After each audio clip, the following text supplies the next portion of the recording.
Jesus abençoe a cada um mais uma vez. Nossa oração é que a sua paz, que excede a todo entendimento, possa uma vez mais tocar os nossos corações e nos abençoar. Que Deus nos dê um bom culto, um bom momento aqui em sua presença. Esses pedidos de oração, já oraram por eles? Não, né? Já oraram por esses pedidos? Não? Vamos levantar as nossas mãos, vamos pedir a Deus. Querido Deus e amado Pai, eu levanto a minha voz, as minhas mãos, e peço ao Senhor nessa noite toda especial de adoração, de louvor, para que olhe para a necessidade de Patrícia Batista Fernandes, irmã do Jean, Pai. Tu conheces o que ela precisa. Nós, homens, não sabemos às vezes os reais motivos, mas o Senhor é o Deus que pode ir de encontro à necessidade dela, Pai, e ir lá naquilo que originou esse problema na coluna dela, onde ela terá que passar por uma cirurgia. O Senhor é o Deus que pode colocar as mãos e ela nem sequer precisar passar por essa cirurgia, Senhor. Porque o Senhor é Deus de milagre, é Deus de resposta, é o mesmo ontem, hoje e eternamente. Pai, na Tua cura nós também vemos que realmente o Senhor não está dentro de uma sepultura, mas que ressuscitou. Nós queremos provar o Senhor no poder da Tua ressurreição. Cada oração respondida diz que o Senhor ressuscitou dos mortos. Cada doente curado mostra que o Senhor é um Deus que ressuscitou dos mortos e está com os ouvidos abertos para responder à súplica de cada necessitado que com sinceridade, Pai, se aproxima do Senhor. Olha para esse pedido e não só para este, Pai, mas para todos quanto estão conosco também, conectados pela internet e que têm a sua necessidade, como também os meus irmãos presentes aqui nessa noite, Senhor, que cada um, com certeza, também tem a sua necessidade, o seu pedido a fazer, Pai. Deus, olha, Pai, não deixe de ver o profundo do nosso coração e daquilo que nos move, daquilo que nos traz aqui.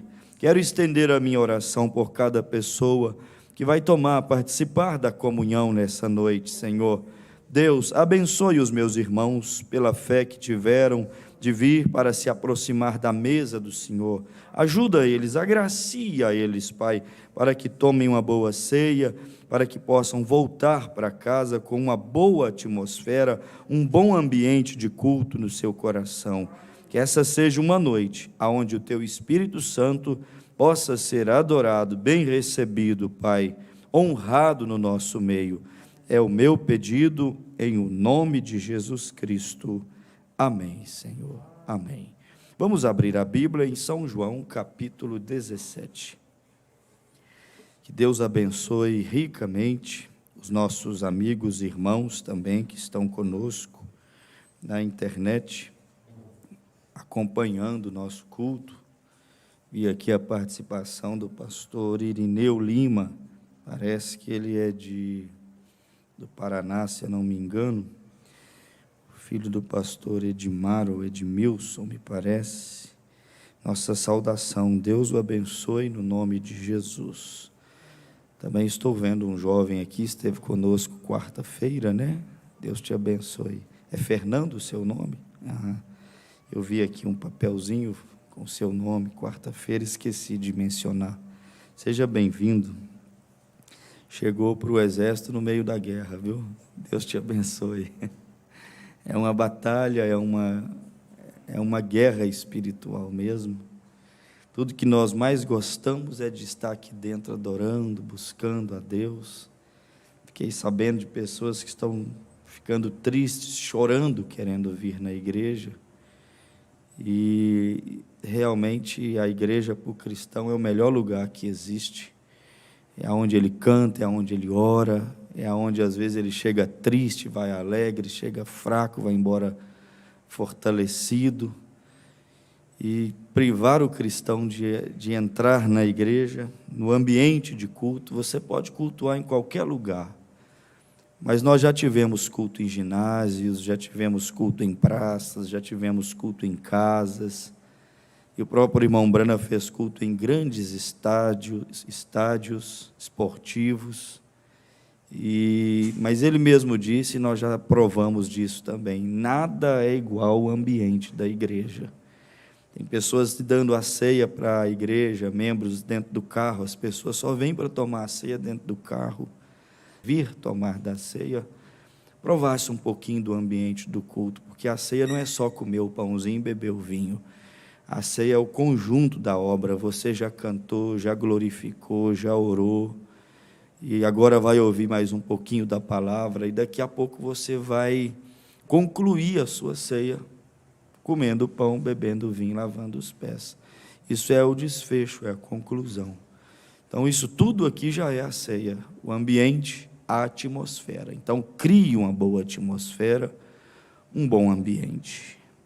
Então, vamos lá, São João, capítulo 17, nós vamos tomar o verso 9 até o 23. Eu rogo por eles, por nós, irmãos, não rogo pelo mundo, por aqueles que têm rejeitado a Cristo, mas por aqueles que me destes, porque são teus.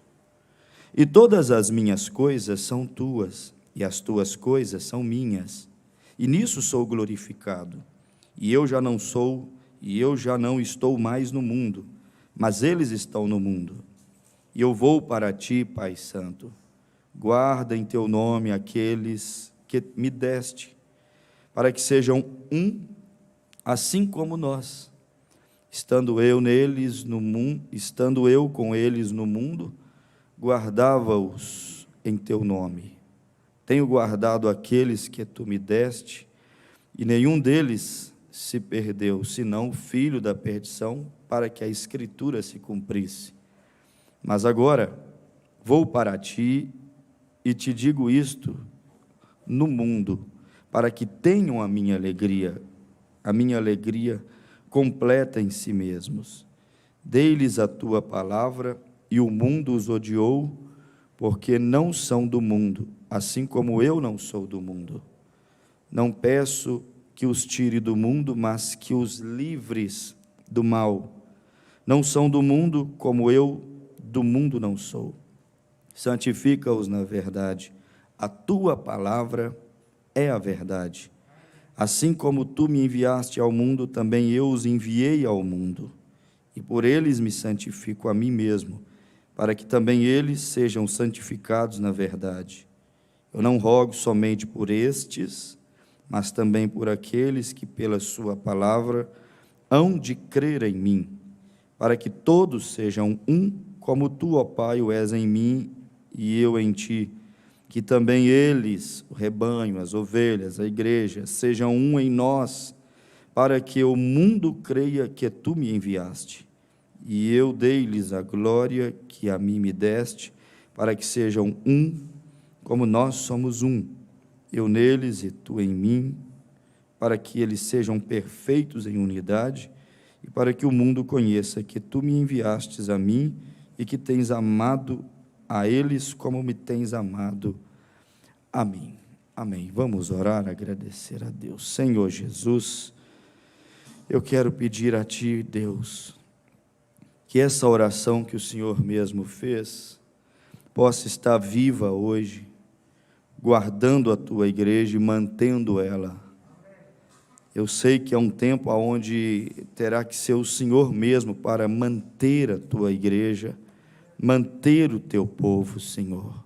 Ajuda-nos, Pai, nós estamos aqui precisando desse cuidado, precisando dessa oração, hoje mais do que nunca. Guarda-nos neste mundo tão contaminado, manchado de pecado, doenças, aflições, manchado de corrupção, mundo, Pai, onde a radioatividade das coisas nocivas, prejudiciais para a alma são tão grandes. Deus, coloque a Tua mão, estenda ela sobre nós e ajuda-nos. Dá-nos um bom momento aqui na Tua presença, no nome de Jesus. Amém. Podeis assentar. você em casa também, crie o ambiente de culto. Quando nós começamos a criar um ambiente de culto, você pode realmente sentir mais de perto a presença de Deus. Nós não podemos ir nos acostumando com as coisas espirituais, com os cultos, com as pregações, às vezes com as transmissões, que não são a mesma coisa do que o culto presencial. Então, nós não podemos ir nos acostumando tanto que vamos perdendo ali a reverência, a noção da seriedade da coisa, da seriedade, a responsabilidade que temos quando estamos em um ambiente onde está falando dele. E nessa noite nós queremos destacar aqui um pouquinho o Evangelho segundo São João, esse capítulo 17, onde o foco da oração de Jesus foi, sem dúvida, pelas suas ovelhas. Quando ele insiste nisso, ele dizendo, eles estão no mundo, ele insiste em orar e dizer, guarda-os em teu nome, aqueles que tu me destes, Jesus, o bom pastor, diz que as suas ovelhas que vieram a ele, seguem ele e andam atrás dele. Então ele está orando aqui, se santificando, se consagrando em favor das suas ovelhas. E ele disse que isso tudo era com o propósito de que o rebanho não viesse ser dissipado, dizimado ao longo dos tempos pelas lutas, pelas aflições, que sempre é comum, sempre vem à igreja desde o primeiro século, desde a sua inauguração, na verdade. E Jesus disse, por eles me santifico. E ele disse, eu rogo, não rogo somente por estes que estão aqui. Ele já sabia que haveria uma igreja no futuro, uma igreja na frente, que talvez mais do que eles lá, hoje aqui, ia precisar de estar resguardado, protegido. E essa oração de Jesus foi toda voltada para isso, para que nós, como ovelhas do seu rebanho, entendêssemos a necessidade de permanecermos juntos. É o que eu estou pensando aqui dentro da mensagem, o bom pastor de ovelhas, apreciando aqui a natureza das ovelhas, desse ser, vamos dizer assim, tão precioso, que Jesus nos assemelhou a ele, a natureza das ovelhas. O irmão Brana pregou 2 mensagens bem voltadas para isso, o pastor do redil e o bom pastor de ovelhas. Ali dentro ele falou muito sobre este povo aqui para quem Jesus orou para ovelhas, orou por aqueles que criam, o que estavam lá, eram os que estavam lá, e também por aqueles que haveriam de crer, quer dizer, extremamente voltado para as suas ovelhas. Todo ministério é assim, tudo que fala, tudo que prega, tudo que pensa, todo trabalho que ele se empreende a fazer, se esforça a fazer, é também voltado para as suas ovelhas, voltado para o seu próprio rebanho. E o profeta, apreciando a conduta das ovelhas, quando ele esteve na Índia, ele falou assim que ele admirou muito em ver como elas agiam. Eu guardei essas 3 palavrinhas que achei interessante, como elas agiam em tempos de calor demais, em tempos de frio demais e em tempos confusos demais. Isso ficou na minha mente, isso. Tempos quentes, tempos frios, tempos confusos. Ele admirou a conduta da ovelha. Ela tem uma conduta, ela tem uma maneira para poder passar por essas situações. Por isso que a natureza dela, a vida dela, ela encanta. O profeta diz que ela passa por essas situações, calor demais, frio demais, confusão demais. Quando são ovelhas que têm um pastor, elas passam, disse o profeta, de maneira unida, elas guardam esse São João, vamos dizer assim, capítulo 17, elas guardam a unidade da fé. Então, quando o assunto é unidade, quando o assunto é ordem, quando o assunto é a docilidade, que é a natureza também, são frutos do Espírito também, as ovelhas, elas se destacam. Quando o assunto é ordem, quando o assunto é docilidade, quando o assunto é respeito, elas se destacam. Por que elas se destacam? Porque é a natureza dela. Em tempos difíceis, vamos dizer assim, tempos quentes, quentes é para designar as provas. Em tempos quentes, em tempos de aflições, ainda assim elas conseguem manter-se unidas. Talvez alguém pensasse assim, mas em tempos quentes, naturalmente falando, calor demais, você quer que as pessoas fiquem distante de você, né? Porque todo o corpo, ele libera, ele solta calor também. Então, o lógico seria, não, está muito calor, senta mais distante, está muito calor, deita mais distante.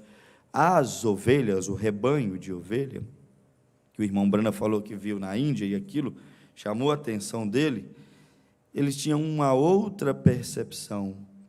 Quando estava calor demais, elas naquele sol escaldante, sabe o que elas faziam?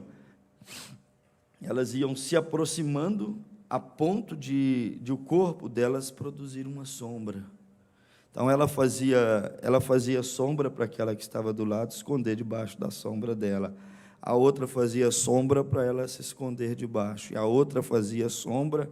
Então elas se aproximavam umas das outras de maneira que cada uma pudesse produzir sombra e descansar na sombra uma das outras. Elas entendiam que a sombra é aquilo que ameniza o calor. Está calor demais, para debaixo de uma árvore, para debaixo de uma sombra, ameniza um pouquinho o sol escaldante, ameniza o calor. Então as ovelhas, elas dão lição nisto, como agir quando o sol está escaldante. É próprio de pessoas, quando lutas começam, eu vou ficar no meu cantinho, eu não vou opinar, eu vou me esconder.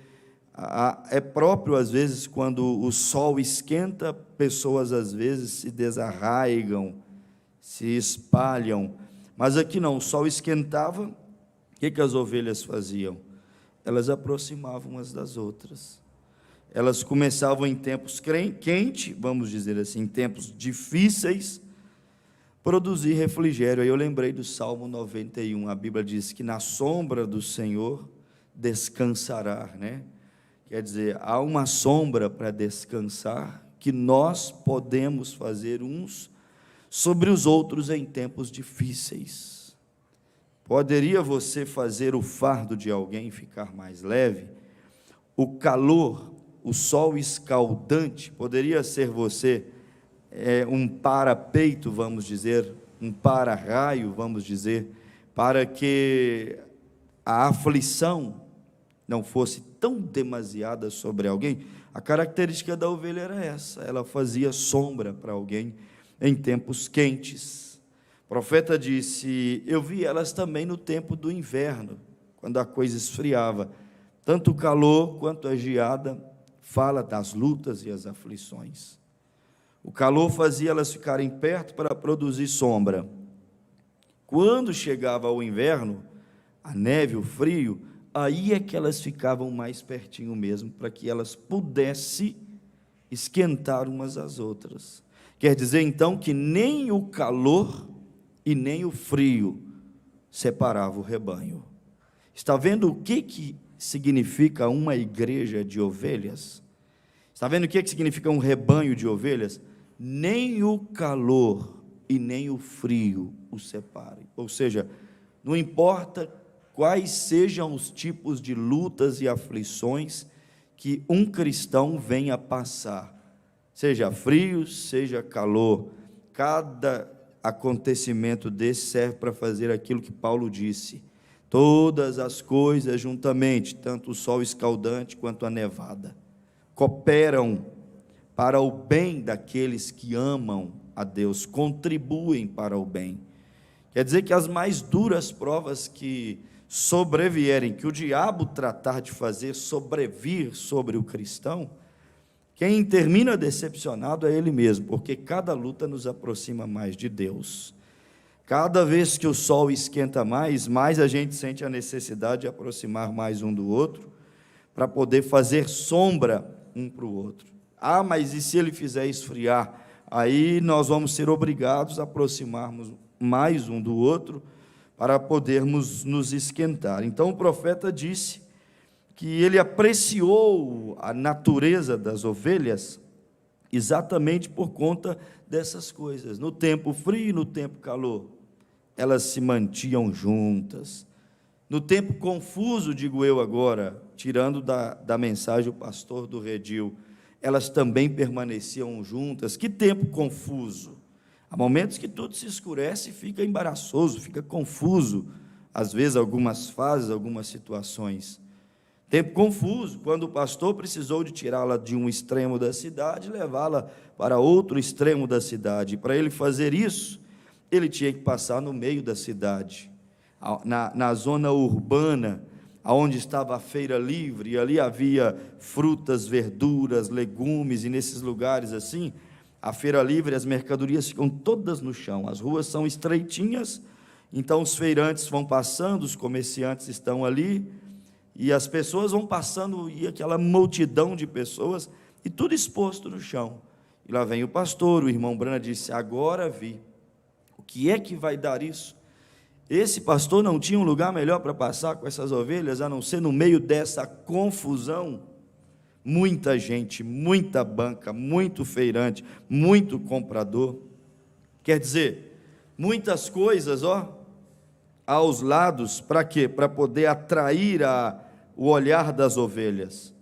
Tem maçãs bonitas, tem banana, tem tudo, tem verduras verdinhas, hortaliças, tem legumes, está tudo muito bem decorado, tudo chamativo. E outro detalhe, tudo muito pertinho e tudo ao alcance, e tem aquele monte de gente andando para lá e para cá. Tempos de confusão, tempos de tentação, tempos de muitas movimentações, tempos de muitas opiniões, tempos de muito barulho. O profeta disse: ele não tinha um lugar melhor para passar com essas ovelhas, mas ele entrou no meio daquelas feiras, no meio daquela multidão, e atrás dele, bem pertinho, vinha uma ovelha, e atrás daquela vinha outra, e uma olhando para a outra, e todas elas seguindo ao passo do seu pastor, ao passo do seu guia. Poucos minutos, sem nenhuma desordem, sem pegar nenhuma maçã, sem comer nenhuma hortaliça, sem mexer em nenhuma banca, sem se confundir com a confusão de muitas pessoas passando ao redor delas. Com poucos minutinhos ele saiu lá do outro lado e não perdeu nenhuma das suas ovelhas. Então o profeta disse assim: eu admirei a conduta de uma ovelha. A ovelha não precisa de falar que ela é ovelha. A ovelha, a conduta dela é o balido que vai falar que ela é ovelha. Ele disse: eu admirei. No frio estão juntas, no calor estão fazendo sombra uma para a outra, e no meio do tumulto e da confusão, é uma atrás da outra, bonitinho, e não se deixa desorientar, não se deixa espalhar, e seguem ao passo do seu guia, e nenhuma delas ficam para trás olhando: vou parar aqui para olhar a banquinha de maçã, se parasse, se perdia, era impossível ser resgatada e encontrada. Eva parou um pouquinho e você viu no que deu. Hoje nós vivemos exatamente nesse tempo. Dependendo de onde você parar para poder ver e ouvir um pouquinho, você corre um risco tremendo do rebanho seguir caminhando e você nunca mais encontrar os passos daquele rebanho, ficar para trás.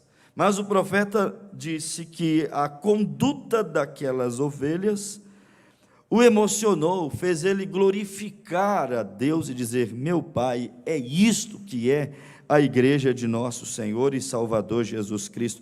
Permanecem sempre juntas, provam pela sua maneira de agir que elas realmente são ovelhas. Como eu disse, não precisam nem de ficar dizendo que são, elas provam pela sua conduta. Como nos diz o mensageiro, não importa o quanto confessamos, o que conta é o que possuímos. Não adianta ela dizer que é, mas para nas bancas, dizer que é, mas não permanece junto quando o sol está quente, para fazer sombra para alguém, dizer que é, mas quando esfria, não está junto ali tentando aquentar um ao outro. E as ovelhas, quando está quente, param ali, irmãos, e elas não ficam muito tempo paradas, logo elas vão trocando posição para descansar uma a outra. A que está no sol agora, daqui a pouco está na sombra, a que está na sombra logo vai para o sol. É desse jeito no calor, e no frio também. A que está no meio quentinha, daqui a pouco vai para a beirada, a que está na beirada vai para o meio, de maneira que o rebanho vai andando, vai movimentando o tempo inteiro, e elas vencem porque elas são organizadas, isso está dentro delas. Elas mostram que são ovelhas, não importa o quanto confessamos, o que conta é o que possuímos. Não podemos dizer sermos cristãos, sermos ovelhas, e não amar a todas as pessoas. Minha conduta vai dizer se sou ou não. Não podemos dizer ser cristãos e não amar a todas as pessoas, até aquele que mais te traumatizou.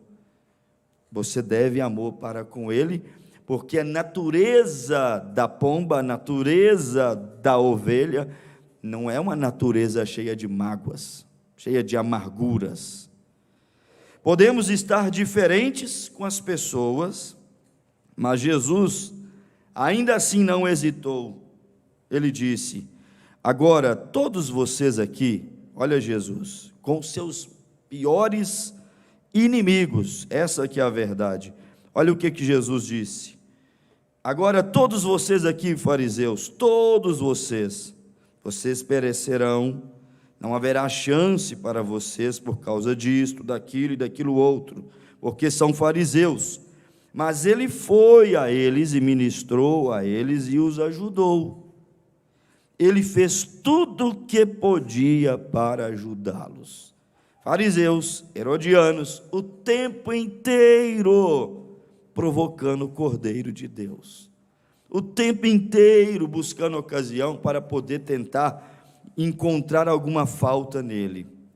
Chega lá os fariseus e dizem: mestre, sabemos que tu és homem verdadeiro e que tu ensinas é a verdade. Chega elogiando.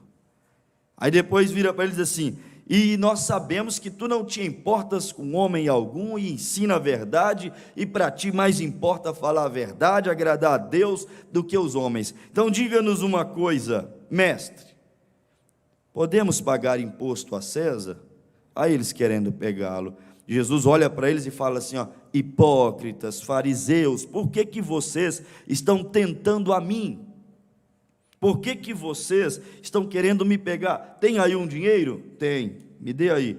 De quem é de quem é a descrição que está nessa moeda? De quem é o rosto? Ele diz: é de César. Então dê a César o que é de César e a Deus o que é de Deus. O tempo inteiro querendo pegar a Jesus. Chegam os saduceus, que nem sequer criam que haveria um dia ressurreição de mortos. Viram para Jesus e diz: mestre, na lei de Moisés, quando um homem casava com uma mulher e essa não suscitasse semente a ele, para ficar como herdeiro naquela casa e família, ela teria que ser dada ao irmão para poder casar com o irmão, e assim sucessivamente até suscitar semente. Mestre, houve uma aqui entre nós, casou com o irmão, morreu o irmão e ela ficou sem semente. Casou com outro irmão, morreu e ficou sem semente. E assim sucedeu 7 vezes, e por último morreu ela, Senhor. E agora, e casou com 7 irmãos, de quem ela será quando chegar no reino de Deus? Olha para você ver, de quem ela será na ressurreição. Para começar, eles não criam em ressurreição e fazendo uma pergunta sobre ressurreição. O tempo inteiro querendo pegar Jesus em uma coisinha. E Jesus olha para eles e diz: no reino de Deus não se casam e não se dão em casamento. Esquivou deles ali, não tomou partido entre os fariseus e os saduceus, um grupo que cria na ressurreição e o outro que não cria na ressurreição. E eles ficavam maravilhados dele passando no meio deles, e todos que vinham ter com ele diziam: bem sabemos que é mestre vindo de Deus, bem sabemos que falas a verdade, de onde lhes sobreveio esta sabedoria. Quer dizer, mesmo eles querendo pegá-lo, o profeta disse: Jesus tentou ajudá-los. Essa era a natureza de Jesus, e não tem como a gente pregar outro tipo de natureza quando o assunto é ser ovelha.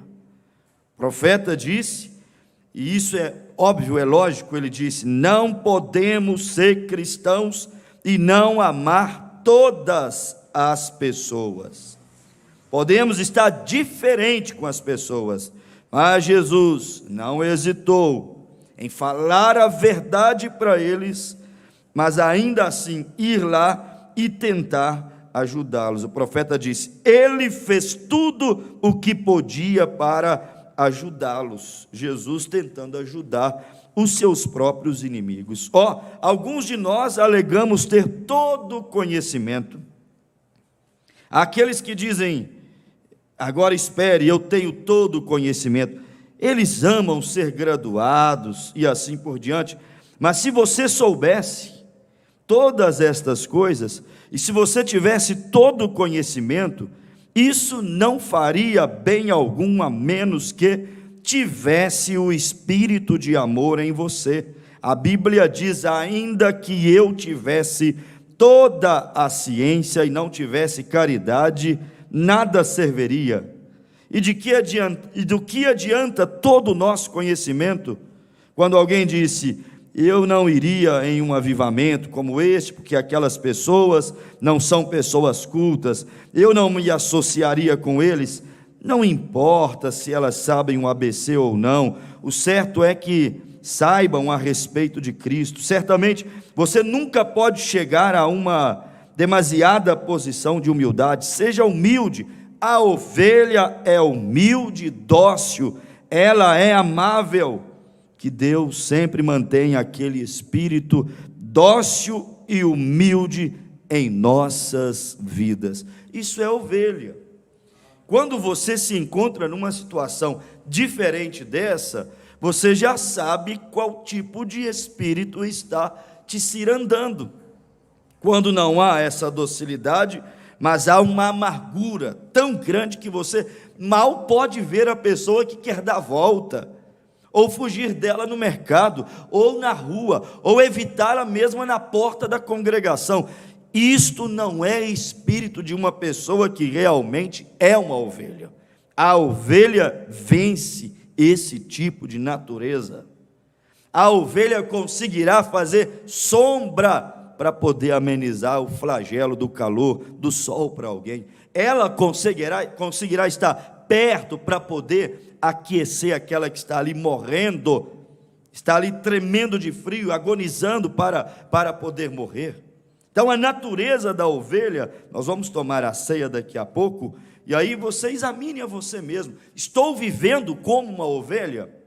Ou a minha natureza tem sido uma natureza astuta como a de um lobo, maliciosa como a de um lobo, que sabe articular, agir de maneira calculista, fria, dolosa? Que tipo de natureza tenho eu? A natureza de uma ovelha ou a natureza de um lobo? Você e eu temos que pensar isso, porque essa carne, se você der a beber a ela, se você não lutar contra ela, se você não levá-la ao altar para fazer morrer a si mesmo, morrer o velho homem, você terá um lobo aí nessa carne. E essa carne tem esse tipo de inclinação ruim, mas há um espírito aí dentro. Há uma alma, um homem interior que veio de Deus, que se você der água para ele beber, com certeza ele vai vencer esse de fora. Esse de fora é como um lobo, você tem que vencê-lo. Essas duas naturezas, elas podem estar dentro de qualquer pessoa. Agora, qual delas nós vamos deixar reinar nas nossas vidas? Você olha como você vive, você examina a si mesmo, e aí você vai descobrir.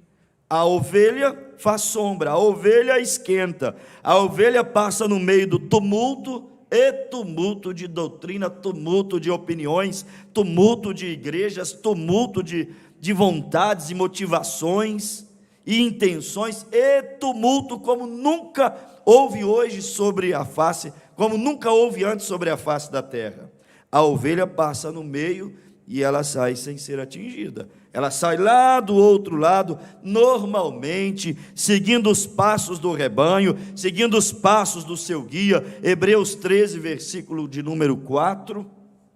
Agora o lobo não. A natureza do lobo, irmão, é segregar. O que é segregar? É separar. O lobo sempre terá essa natureza ruim, essa natureza astuta, de querer pegar a ovelha, como se diz, e colocar ela num cantinho, segregar ela. Ele gosta de colocar a ovelha num cantinho, para quê? Para depois devorá-la. Ei, não deixe o diabo te colocar em um cantinho.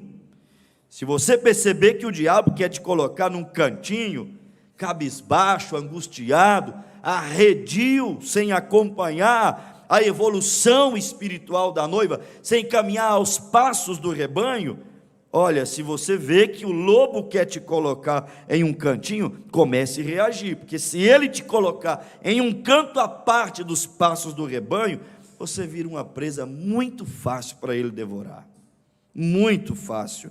Então não deixe o diabo fazer isso, te colocar cabisbaixo. Pelo contrário, tenha firmeza nesse momento que nós estamos vivendo. Esse é um momento que até naturalmente, vamos dizer assim, nós estamos obrigados, vamos dizer assim, a distanciar um do outro, mas espiritualmente não deixa o diabo te colocar em um cantinho, te isolar em um cantinho, cabisbaixo, triste, cabeça baixa. Para começar, você tem uma coroa. A Bíblia diz assim, guarda a tua coroa para que ninguém te roube. Se você deixar o diabo fazer você abaixar muito a cabeça, te jogar num cantinho de cabeça baixa, olha, a sua coroa vai cair. Às vezes o diabo nem rouba, mas se ele consegue fazer você abaixar a cabeça, a coroa cai. É o que eu digo a você como cristão: não abaixa a cabeça.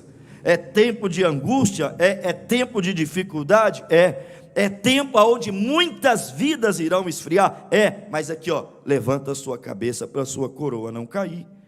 Irmãos, diaristas, agora profissionalmente, diaristas, negociantes próprios, empresários, quem abaixar, se afligir um pouquinho agora e abaixar a cabeça, a coroa vai cair, a glória vai cair, a recompensa vai cair, vai prostrar, vai falir, vai fracassar, se abaixar a cabeça e deixar de lutar.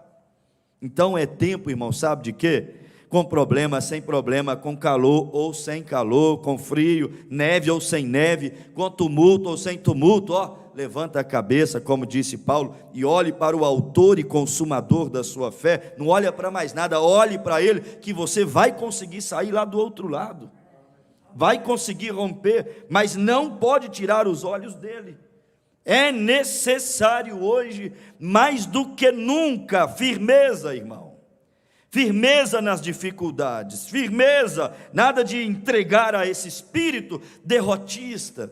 Todo mundo com o espírito amargurado, espírito de derrotismo, muitas pessoas às vezes desanimadas, se sentindo incapazes. Não, você é ovelha. Está frio, aproxima, está calor, faz sombra. Está tumultuado, olha para o rebanho que está seguindo o pastor, seguindo a Cristo, seguindo a palavra, para você sair lá do outro lado. Tenha firmeza nessa hora. Hoje, mais do que nunca, Deus está pedindo à sua igreja: tenha firmeza espiritual. mostra-te firme, não frouxo no dia da angústia. Porque se te mostrares frouxo no dia da angústia, grande será a tua derrota, diz a Bíblia. Então é tempo de quê? É tempo de firmeza, nada de ficar lamentando aí, cabisbaixo, chorando fracasso. Não, para com isso.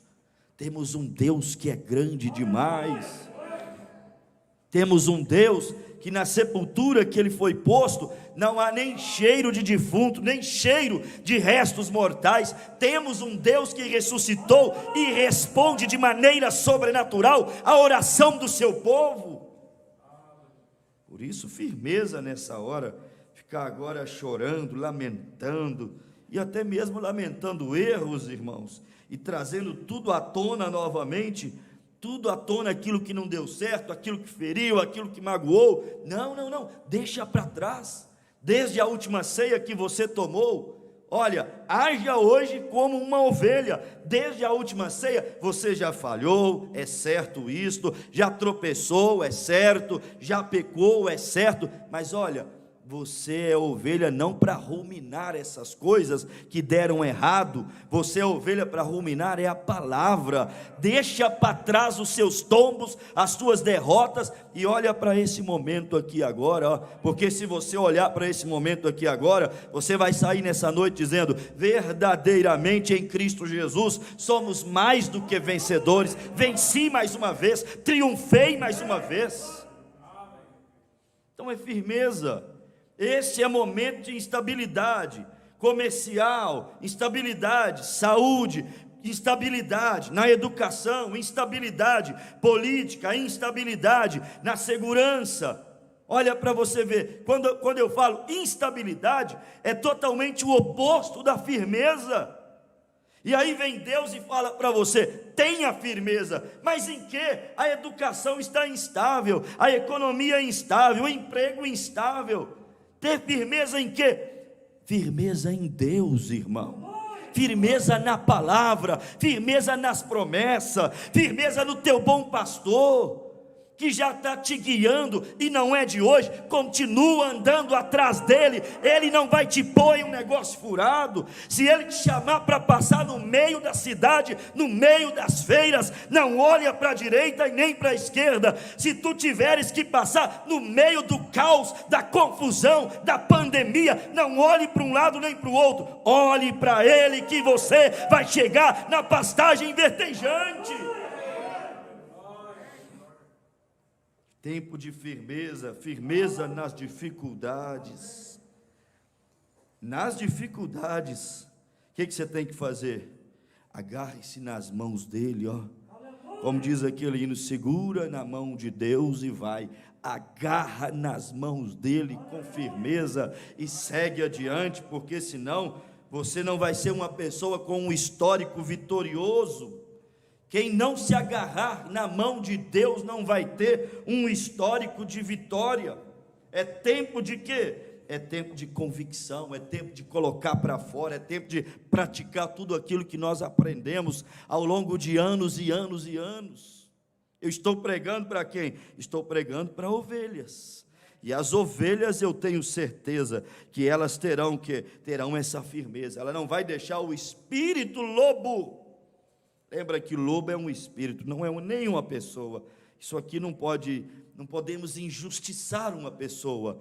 O espírito é um lobo que pode entrar nas emoções, que pode entrar na vida espiritual. Quando você quiser ficar muito sozinho, isolado de tudo e todos, cuidado, isso não é próprio da ovelha. A ovelha não pode viver isolada, viver sozinha, porque senão é fácil ela ser destruída, é muito fácil ela ser devorada. Por isso que é tempo, irmão, de orarmos com mais intensidade uns pelos outros, compreendendo a hora que nós estamos vivendo. Eu fiquei pensando comigo, irmãos, olha, hoje o mais aconselhável pela Organização Mundial da Saúde, sabe o que é? Isolamento, cada um por si, todo mundo dentro da sua casa, distanciamento familiar, distanciamento da irmandade, não aglomerar-se, estar só. Hoje o aconselhável para a saúde é isso.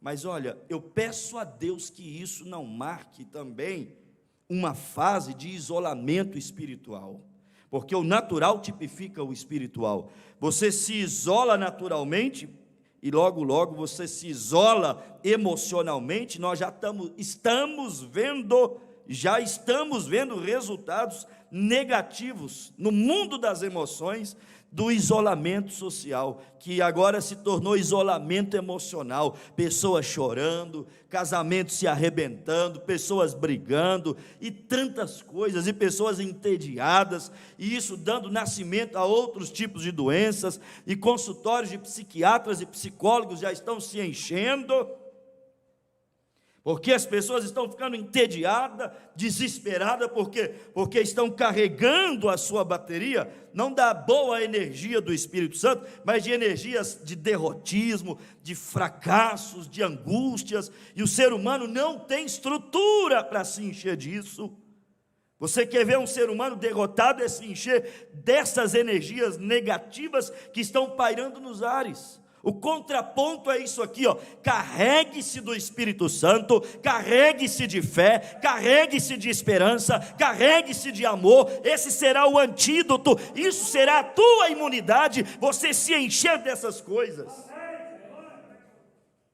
Mas está aí uma frieza terrível, e a ovelha deveria entender uma coisa. O que, pastor? Em tempos de frieza é tempo da igreja estar o que mais junta, mas fisicamente não dá, porque vivemos o isolamento social. E se não dá fisicamente, devemos então estar juntos espiritualmente. Esse canal que nós criamos de última hora e preparamos para transmitir é para quê? É para estarmos juntos espiritualmente. Será que a igreja no lar entendeu quão importante é estarmos juntos? Manter o elo espiritual para o termômetro espiritual não abaixar. Esses momentos são exatamente para quê? Para que esse isolamento físico que está entre aspas, poupando a saúde física, não venha passar para o campo espiritual, porque se o isolamento natural nessa hora poupa a saúde física, o isolamento espiritual e emocional é altamente destrutivo para a vida de um cristão. Pessoas chorando, pessoas às vezes desequilibrando, angustiadas, sabe por quê? Porque a igreja é o tudo delas, a igreja é o passeio delas, a igreja é a clínica psiquiátrica, psicológica delas, a igreja é a carga da bateria dela, quando a felicidade, quando o estímulo dela está acabando, toda vez que vai, tem pessoas que não são tão dependentes da igreja e do que é feito na igreja, mas há pessoas altamente dependentes. O isolamento espiritual pode trazer um dano muito grande. Por isso que espiritualmente, irmão, não se isole, esteja junto, esteja unido, porque humanamente esse isolamento natural vamos dizer assim, é prudente.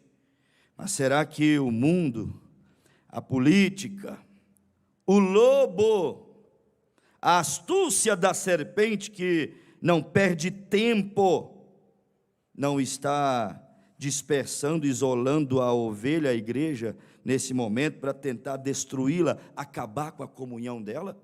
Será que esse distanciamento natural não está refletindo um distanciamento espiritual para poder derrotar espiritualmente a igreja?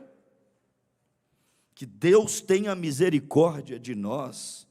Por isso que quando eu ouço as pessoas, alguém me mostrou um vídeo de um povo pulando e dançando, aí escrito assim, ó, o primeiro culto depois da pandemia. Eu pensei, tá muito provável de ser o contrário. Outro disse, pandemia, tempo de orar, tempo de jejuar, avivamentos e cultos e harmonia em casa. O quê? Será que realmente está havendo avivamento em casa? Avivamento de quê? Avivamento de oração, avivamento de culto, avivamento de leitura ou avivamento de briga? Marido e mulher, pais e filhos brigando feito cachorros porque não sabem conviver um pouquinho mais de tempo junto. Às vezes, aquilo que você está achando de benefício que o isolamento social traria, pode ser totalmente o contrário. E quando voltar nosso tempo de adoração, irmão, vocês são ovelhas, entenda o recado do vosso pastor, você que me considera. Não fique longe da tua igreja, não fique longe dos teus irmãos. Fisicamente até podemos, mas espiritualmente mantenha-se mais próximo o quanto você puder, para que você não sofra uma queda tão brusca na sua vida espiritual, que depois você demore meses ou talvez até anos, ou talvez nem consiga reconquistar aquilo que perdeu nesse tempo de férias espiritual forçada. Espero que você não esteja vivendo um folgão espiritual forçado, sem compromisso com culto, sem compromisso com igreja, sem compromisso com ceia, sem responsabilidades cristãs. Pensei comigo, transmissão de culto online dentro de casa, eu pensei assim comigo, agora há pouco ali no escritório, deveríamos entrar no banheiro antes do culto, tomar o nosso banho, trocar a nossa roupa, assentar na sala, pegar a mulher, os filhos, a Bíblia. Que é isso, pai? É culto, vai começar. Era isso que nós iríamos fazer se as portas estivessem abertas. O rebanho está junto. A ovelha está esquentando a ovelha está fazendo sombra para a ovelha está passando no meio da feira. É tempo de acompanhar o progresso espiritual da igreja. Eu estou falando de atitudes, de gestos, irmãos, que move o coração de Deus. Porque tem gestos que movem o coração de Deus. Uma atitude, um pequeno gesto move o coração de Deus. Mas às vezes o inimigo vai agindo de maneira tão astuta, porque o lobo é astuto e nós não vamos percebendo. O diabo, irmãos, ele é sabedor, é o maior sabedor disto, que para destruir, devorar uma ovelha, é o isolamento espiritual o caminho mais fácil para ele ser o predador dela. Isola para devorar. Por isso que eu disse, não deixe ele te colocar num cantinho, porque depois é difícil de você sair. Lutador no cantinho do ringue, e meio zonzo de tanto lutar e cansado, encurralado, fica difícil de sair. Por isso seja vigilante, o diabo sabe que isolamento é uma arma fortíssima para ele usar contra a igreja. Isolou a Eva, ela estava sozinha e Deus deu no que deu. Isolou a Nabucodonosor, mensagem à Torre de Babel. Irmão, ele pensou, agora estou bem, isolado do restante do mundo, fez um murão, deu uma sensação de segurança. Isolamento do mundo, de todas as nações, de todos os reis. Quando ele se sentiu soberano quando estava isolado, protegido quando estava isolado, nem sabia ele que os medo-persas já estavam desviando o curso do rio Eufrates, e o nível abaixando, e por baixo da cidade, por dentro do caminho do rio, do leito do rio, é por onde o inimigo ia chegar. O profeta diz, quando ele se isolou, o pecado o alcançou. É sempre assim. Crente que se isola, igreja que se isola, ministérios que se isolam, filhos que se isolam, filhos isolados no quarto. Hoje o companheiro amigo deles é o celular. Marido isolado, esposa isolada, casa que não tem diálogo, o isolamento. E isolamento social, espiritual, familiar, emocional. Olha, dependendo do prazo do isolamento, é efeito colateral na certa. Isto é 2 e 2 é 4. Que este isolamento não represente uma nova fase crítica, como eu disse, para a igreja daqui para frente, trazendo um isolamento espiritual, porque quando o crente se isola um pouquinho, a luz amarela, a luz de alerta acende, irmão. Pensa bem nisso, viu? Como será a sua vida depois disso? Os isolados são assim, aqueles que lutam pelos seus próprios interesses. Os isolados, pessoas muito isoladas, normalmente elas são egoístas, porque elas pensam só na sua própria felicidade, só no seu próprio mundinho, elas pensam só no seu próprio prazer, elas esquecem que elas poderiam fazer alguém feliz, fazer alguém sorrir, elas esquecem que elas poderiam fazer alguém crescer, e elas também poderiam crescer, vivendo uma vida de relacionamentos saudáveis. Então pense nisso, olhar coletivo, temos que trabalhar como igreja assim, olhar coletivo. Agora muitos podem pegar este espírito, o meu bem-estar e pronto, a minha própria felicidade e pronto. Não, que essa fase de distanciamento não revele, não marque, não inaugure um tempo de crentes assim, onde se tornarão o quê? Autossuficientes. Não, eu não preciso da igreja. Não, eu não preciso da congregação. Não precisa? Como assim, não preciso da congregação? O pastor, o prazer virtual me satisfaz. É? Você acha que é normal viver uma vida inteira em prazer virtual? O prazer virtual vai substituir o prazer real? O namoro virtual, à distância, só virtualmente, na ponta do dedinho, na troca de mensagens e fotografias, isso substituirá, em hipótese alguma, o assentar juntos, comer juntos, olhar, conversar um com o outro? Será que prazer virtual substituirá o prazer real? Mas o mundo está caminhando para isso. Casamento virtual? Como pode ser isso? Comida virtual? Será que isso vai te alimentar? Vai te satisfazer? Água virtual? Será que isso vai matar a tua sede? Isso são alguns reflexos que eu estou vendo pelo caminho, talvez de um ou outro, talvez não a grande maioria, mas um ou outro poderá escambar-se por este caminho após essa fase. Eu descobri um mundo virtual, uma igreja virtual, um ministério virtual, um prazer virtual, um namoro virtual, um casamento virtual, uma água virtual, uma comida virtual. Eu estou pregando virtualmente agora, dentro do lar de muitos, mas esse culto virtual deve ser momentâneo, porque a longo prazo será sentido o reflexo na vida espiritual daqueles que porventura insistirem em levar a sua vida virtualmente. O culto está na minha casa, posso ver no sofá, posso ver na cama, me contento. Não é e nunca será a mesma coisa. Agora é apenas um socorro emergencial, é como os R$600 que o governo liberou. É um socorro emergencial que não resolve o problema real. É como empréstimos a microempreendedores.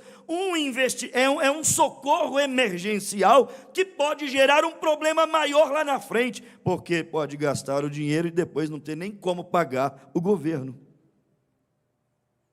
Cultos pela internet é um socorro para quem está lá longe, para quem não tem seu pastor, para quem não tem assistência todo dia. Por isso, irmãos, passando essa fase, vamos fazer como Davi: alegrei-me quando me disseram, vamos o quê? À casa do Senhor. Porque nada substitui esse ambiente de culto, Que sejamos ovelhas para quê? Para nós entendermos isto. Para não deixarmos aquele espírito depois nos pegar, como já pegou a muitos bem antes desse tempo de pandemia. Não preciso mais de pastor, agora tem alguns gurus espirituais na internet que podem fazer e desfazer, falar e desfalar, e suas palavras parecem palavras divinas, a ponto de ouvir mais a eles do que os pais, mais a eles do que o pastor local ou a igreja local. São os gurus, sempre ouvem em todos os tempos e em todas as eras, sempre tem alguém, e nunca deixará de ter. Mas a ovelha, ela esquenta quando está frio, e ela faz sombra quando está calor, e ela passa no meio da confusão toda e sai lá do outro lado, sãos e salvos. Por isso que eu creio, irmãos, que nós sairemos todos lá do outro lado, sãos e salvos, não perderemos nenhum daqueles que são realmente ovelhas, porque Jesus já orou por eles e disse: guarda-os, Pai, guarda-os. Para quê? Para que onde eu cheguei, eles também possam chegar, sãos e salvos. Ei, igreja no lar, que Deus te guarde desta hora difícil que nós estamos passando na terra. Coisa mais difícil para um marido é ficar longe da sua esposa quando ele ama a sua esposa. Coisa mais difícil para uma mulher é ficar longe do marido. Passa uma mensagem, liga, que hora você chega? Está chegando, estou com saudade, preciso te ver. Coisa difícil para um crente, coisa difícil para um ministério é ficar longe do que mais ama. Seu povo, sua igreja, seu pastor, seu lugar, sua irmandade. Isto é ovelha. Que Deus nos dê essa graça, irmãos, nos proteja de todos os males. Nos livre daquele espírito, não preciso mais de ir na igreja, não preciso de ter compromisso mais com a ceia. Por que não? Eu passei 2, 3 meses, 4 meses sem tomar ceia, sou crente do mesmo jeito. Cuidado com os espíritos. Pedro, Satanás me pediu para poder cirandar contigo, mas eu roguei ao Pai para que ele não fizesse isso. O diabo ele é perito, ele é estrategista, ele entra em frestazinhas, em lugares que você nem imagina, mas a palavra do Senhor, irmão, ela sonda todas as coisas, ela vai nas locas, aonde tem um espírito oculto, e ela arranca ele de lá, para não deixar o cristão enganado. Por isso que a Bíblia diz que as palavras dos sábios sempre andarão atrás de ti. Senhor, que essa palavra sempre me persiga, sempre ande atrás de mim, porque ela é lâmpada para os meus pés, luz para o meu caminho.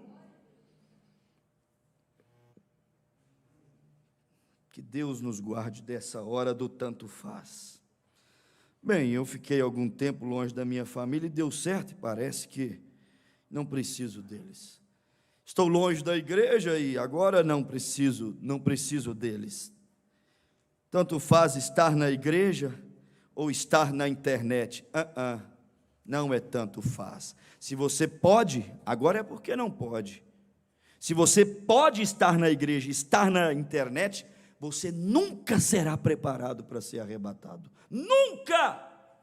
Porque você está deixando o meio provido por Deus para a tua vida, para ficar com um meio alternativo mais fácil. E o caminho de Deus nunca foi o mais fácil. Sempre o mais estreito, sempre o mais difícil. Sempre o que requer mais e mais sacrifício. E quem pensa assim, os anos mostrarão quão errados estão em isolar-se. Os anos mostrarão que um abraço virtual não substitui um abraço real. Dia das Mães, viram? O Brasil se conectou assim, mãe, eu não posso ir, mas aqui, recebe o meu abraço do Dia das Mães. Esse abraço nunca substituirá aquele abraço caloroso. Mãe, não posso te dar um beijo hoje, mas recebe o meu beijo. Esse beijo não tem calor, não tem vida, não tem cheiro, não tem hálito, não tem sentimento. O virtual não poderá substituir o espiritual em hipótese alguma. Um prato de comida quentinho, irmão. Dia desse eu estava comendo, mas eu acho que era fome. Mas fez um arroz e feijãozinho assim na hora, com uma misturinha, e eu peguei uma colher de arroz e feijão, amassei um pouquinho no garfo. Quando eu pus na boca, eu falei, que delícia! Arroz e feijão. Falei, que coisa gostosa! Mas é porque não era virtual, é porque era preparado na hora. O online é comida requentada, não chega da mesma maneira que sai. Aqui você fala, sentiu o gosto, sentiu o calor. Então um prato de comida quentinho, novinho, saindo do fogo, na hora, não se compara, irmão, a uma marmita que você pega para poder comer, cheia de condimentos, ou às vezes tem até que colocar no micro-ondas para poder esquentar um pouquinho. Claro que não tendo opção, mata a fome do mesmo jeito. Você come e acaba que aquilo não te deixa morrer, mas ao longo dos anos, o reflexo vai aparecer na saúde de quem comeu só comida industrializada, só comida online, só comida à distância, só delivery. Não é essa palavra que está na moda aí? É só para entrega. Ao longo dos anos, os problemas da saúde vão aparecendo. Então, um culto com presença física, é por isso que eu achei bem assim, trazer o povo em pequenos grupos para tomar a ceia, porque esse culto com presença física é uma comida quente, que está saindo na hora, no calor do Espírito, no ambiente de culto, para não perder esse valor, perder essa essência, porque não é só um ritualismo, uma liturgia, como colocar uma hóstia na língua do povo e um cálice de vinho e pronto. Não, tem que ter sentimento. Calvário é sentimento, sacrifício é sentimento, salvação é sentimento, custou dor, custou angústia, tem que ter algum sentimento. Presença física. Você fazer parte do lugar, ajudando a oferecer o culto. Você ajuda a oferecer o culto a Deus. Ajuda a soprar a fogueira para acender.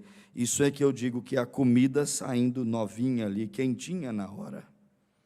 Isto significa, alegrei-me quando me disseram, vamos à casa do Senhor. Vamos dizer isto? Alegrei-me quando me disseram, vamos à casa do Senhor. Mais uma vez, alegrei-me quando me disseram, vamos à casa do Senhor. Ambiente de culto, nada para distrair, tudo voltado para adoração. O músico está ali, o líder de cântico está ali, o diácono está lá, o pregador está ali. É um ambiente próprio para isto. E Davi teve prazer. Eu particularmente amo o ambiente preparado para culto. Fazemos culto em qualquer lugar, mas que haja ambiente para isso. Pastor, faz um culto na minha casa de ação de graças, ou um culto porque é meu casamento, ou um culto de aniversário. Aí quando a gente chega para o culto, um está com um pedaço de coxa de frango, um com um copo de refrigerante, outro com guardanapo, o outro dançando, o outro correndo. Gente, para que culto num ambiente desse? Já que pediu um culto, guarda o frango para mais tarde, guarda o salgado para mais tarde, guarda o refrigerante para depois do culto. Vamos dar a Deus o que é de Deus, a César o que é de César. Vamos fazer para mim primeiro a Deus, depois os homens. É um culto ou não é um culto? Quer dizer, é o ambiente de culto, ambiente consagrado, ambiente reservado, tudo nos seus devidos lugares. Por isso que há algo especial em estar na igreja. Eclesiastes capítulo 5, guarda o teu pé quando entrares na casa de Deus. Venha, não é para aparecer, mas venha com a sua melhor roupinha, não vem de qualquer jeito. Não venha sem tomar banho, não venha com o pior sapato, não venha com a pior roupa. Pode ser a roupa mais simples do mundo, mas é a melhor que você tem, bem cuidadinho, bem limpinho, cheiroso, asseado, porque afinal de contas, Deus não olha isso, mas você deveria ter em mente oferecer a Deus o seu melhor em tudo. Isso é culto. E quando é em casa, a mesma coisa. Se você, não. Se você entra no site, no canal da igreja, começa a assistir o culto, viu 15 minutos, saiu para uma outra janela, visitou um outro site, visitou um pedacinho do outro culto, voltou de novo, viu outra, você não veio no culto, não esteve presente. Estar presente é estar em espírito no lugar. Estar presente é estar cantando junto, estar presente é estar orando junto, estar presente é estar acompanhando cada momento daquele culto. E se você passou ali uns minutinhos, e logo saiu, e logo voltou, e logo mandou uma mãozinha, um tchauzinho, e disse: ei, estou aqui, você não veio ao culto. A mesma coisa vira a igreja, mas lembrou do feijão, lembrou da oficina, lembrou do motor do carro, lembrou do gado, lembrou do dinheiro, lembrou da dívida, lembrou de tudo. Quando assustou, o culto acabou, você nem sabe que pregou. Teu corpo veio na igreja, você não veio na igreja.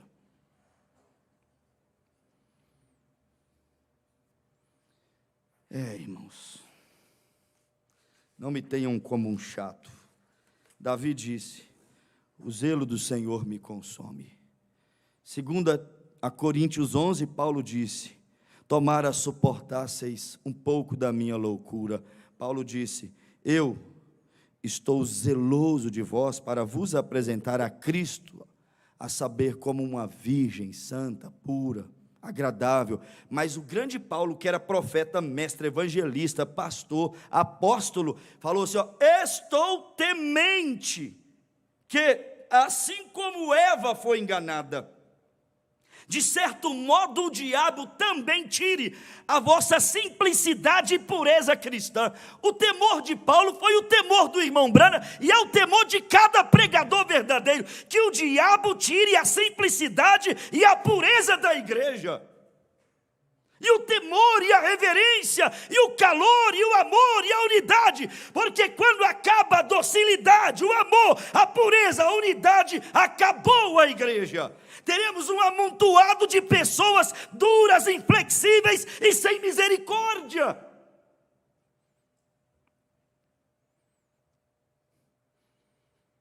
Receba isso como uma advertência de amor, para que quando passarem os dias maus, você possa se sentir guardado por Deus, dizendo: obrigado, Senhor. Passou a nevada e nenhuma das ovelhas pereceram.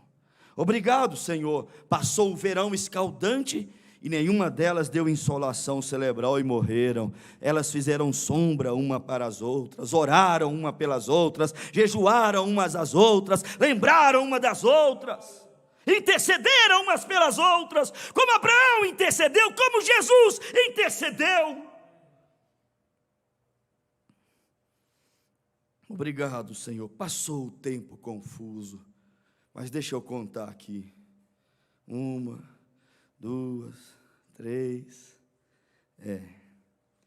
nós já vamos inteirar hoje, então, 123 pessoas tomaram a ceia. Quarta-feira a gente consegue terminar. Pouco a pouco nós vamos contando o rebanho, uma por uma aqui, outra lá, outra acolá.